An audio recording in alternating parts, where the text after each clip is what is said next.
Home of the Brave, Part 7, The Question. All afternoon my belly aches. Maybe I should have eaten more, I tell myself, but I know the hurt of hunger well. Hunger is a wild dog gnawing at a dry bone, mad with impatience, but hoping still. It isn't hunger I feel today. This pain is worse, one without pity, like an icy night. This pain is a question, the one my heart will not stop asking. Why am I here when so many others are not? Why should I have a desk and a pair of fine jeans and a soft place for my head to rest? Why should I have the freedom to hope while my brother and father sleep in bloodied earth?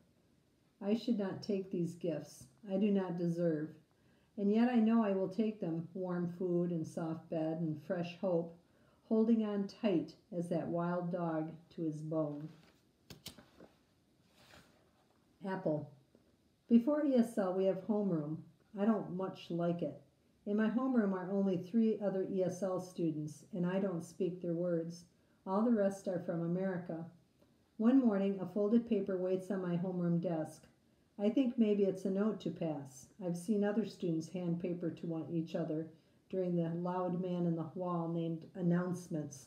It's exciting to think I might have a homeroom friend. When I open it, I see a picture. It's not a good drawing, but after a few moments I see it's a dead body made of bones. Hungry Kenya? A boy in the back asks. His voice has knives in it. He holds up an apple, half-eaten. None for me, thank you, I say, using my polite English words. And my home, I add, is not Kenya, it's Sudan. He tosses the apple across the room. It lands on my desk and drops to the floor. My homeroom teacher looks up from his newspaper. Can the flying fruit, he says.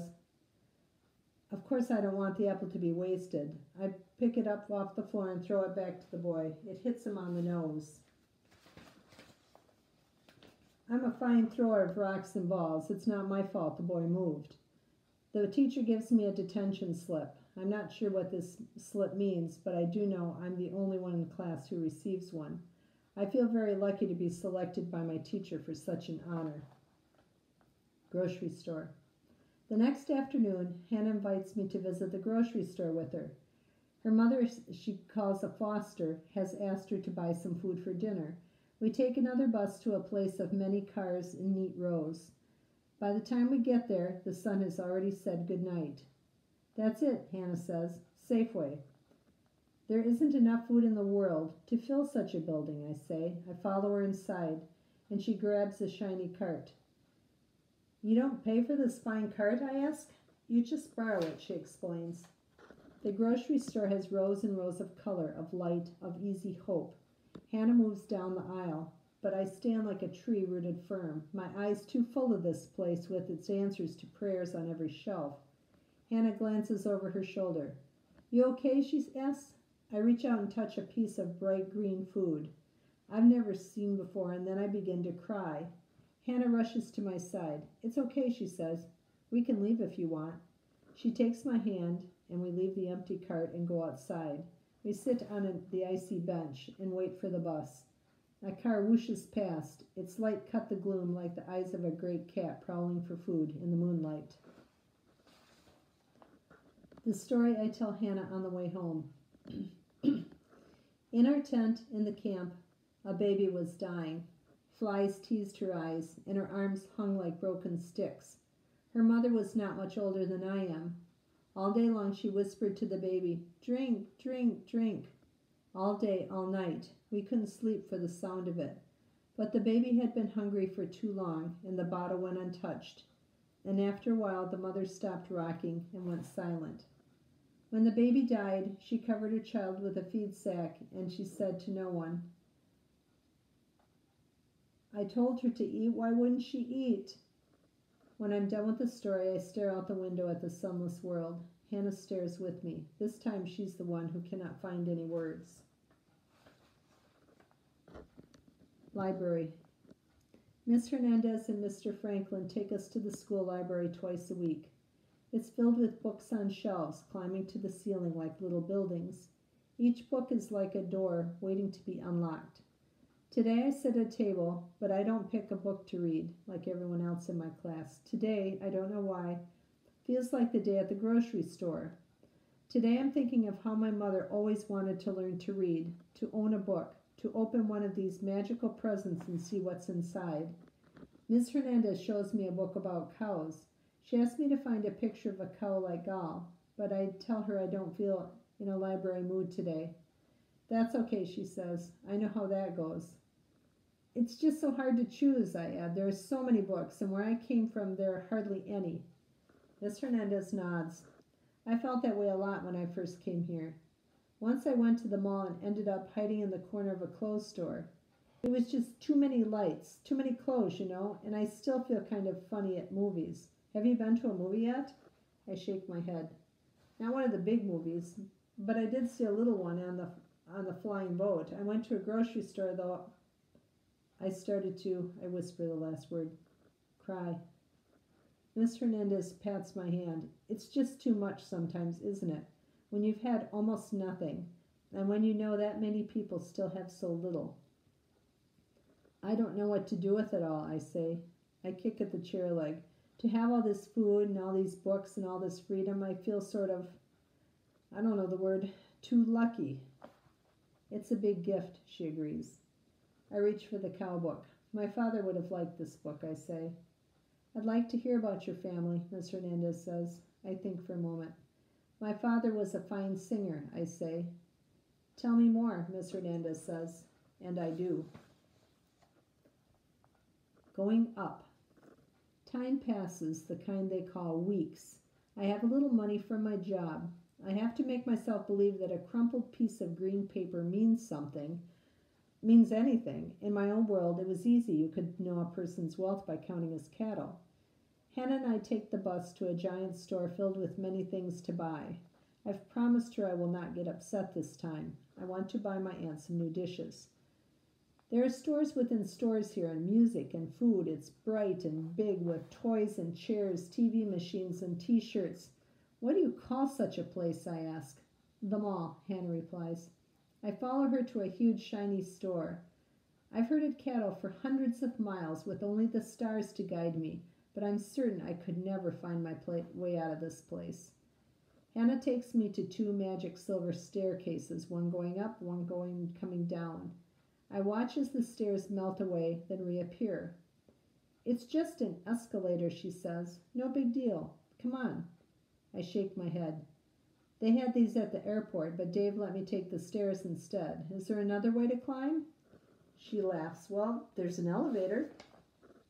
That would be a better way, I think. Okay, but you gotta promise me you'll try next time. It's fun, Hannah says. So are elevators. The elevator is hiding near a row of puffy white coats like clouds with arms. Hannah pushes a button. We wait. A bell rings, and then the doors vanish. I follow her into the little room, waiting for us. She pushes another button, and then, zoom, up we fly. I think I left my stomach downstairs, I said. Hannah smiles. Told you it'd be fun. Hearts. Hannah leads me to shelves full of colorful dishes. I like some with many stripes, but she says I can't afford them. She picks out a small box of white ones. This should pretty much replace what you broke, Hannah says. I cradle the box gently in my arms the way I would carry a newborn calf. On the way to the paying place, we pass many red sparkling cards and much candy. Some of it is even chocolate. Valentine's Day is in a couple days, Hannah explains. You give stuff to people you like. Plus, it just happens to be my birthday. Hey, when's your birthday? I don't know, I admit. We don't have birthdays in the way that you do, but I know I was born in the time you call summer. Hannah looks confused by this news. It's hard for me to remember that she sometimes finds my ways as strange as I find hers. I must find you a gift, I say. After I pay you back the money I owe for the bus and the washing, how much do I have left? No way, Hannah says. You're not spending your hard-earned money on yours truly. But it would make me very proud, I argue, and it's my duty as your friend. Hannah grins out of one side of her mouth, a silly tilted smile, like a new moon rising. Okay. See that little box of heart candy? You could afford that. It must be chocolate, I say firmly. She scans the shelves. Here, she says at last. She hands me a shiny little heart. Perfect. We stand in a long line. When I give the lady my money for the dishes and the heart, my own heart grows so big with pride, I fear it might pop open like a ripe seed pod. I earn this money, I tell her. I take care of a cow. It's a fine job. The lady smiles politely. If you say so, hon. Again, I'm learning that American people don't understand the wonder of a cow. Maybe if they had more cows on the TV machine, people would begin to feel as Ganwar and I do. You can have your dogs and cats, your gerbils and hamsters and sleek, sparkling fish, but you will have lived just half a life if you never love a cow. White girl. In front of our apartment, I give the shiny heart to Hannah. Happy birthday and happy Valentine's Day, I say to my good friend Hannah. 3 boys walk past just as Hannah slips the silver heart into the pocket of her coat. They glare at us with eyes that shoot poison. Leave the white girl alone, one yells. Hands off, boy! Just ignore them, Hannah whispers. She pulls me inside and slams the door shut. A moment later, she opens it a crack and peers out. They're gone, she says. I shake my head. I don't understand, I say. Me neither, Hannah says. Me neither. You shouldn't have pulled me inside, I mutter. They're jerks, Hannah yanks off her mittens. I didn't want you to get hurt. I am a man, I say, standing tall. Sure you are, Hannah says. I just, didn't see the point in a fight. Why does it matter? I can't explain. Suddenly I feel tired of using words that don't belong to me. Never mind, I say. I trudge up the stairs. My aunt is surprised to see the box for me. A present, she keeps saying. A present for me? She opens the dishes and hugs me hard. You are such a fine boy, Keck, she says. I feel happy about the dishes and bad about the angry boys. It's hard to feel 2 things at once, so I try not to feel anything.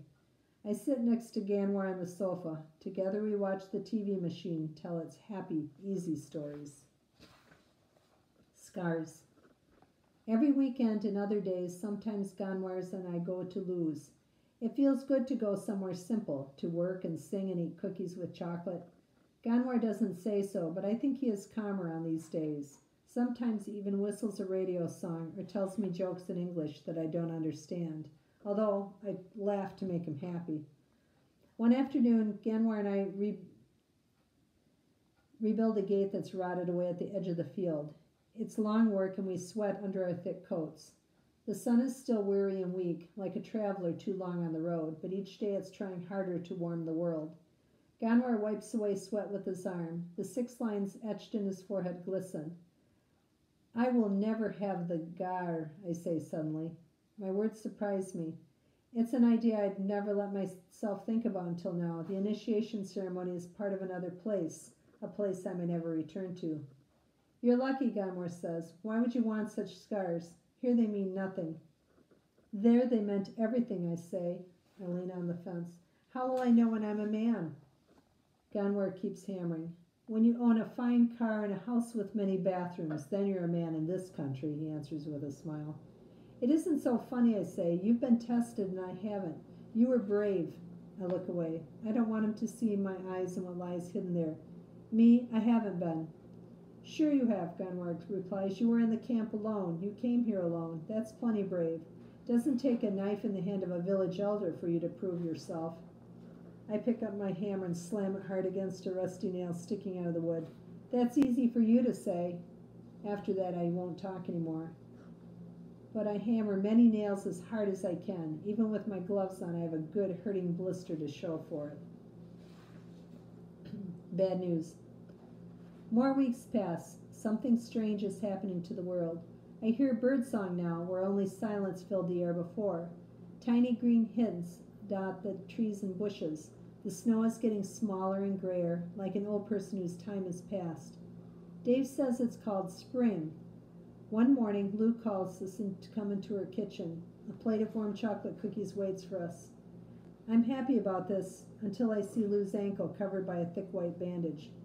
Sprained the dang thing last night, she says. Slipped in the barn. Do you have many pains, I ask? Nah, she says.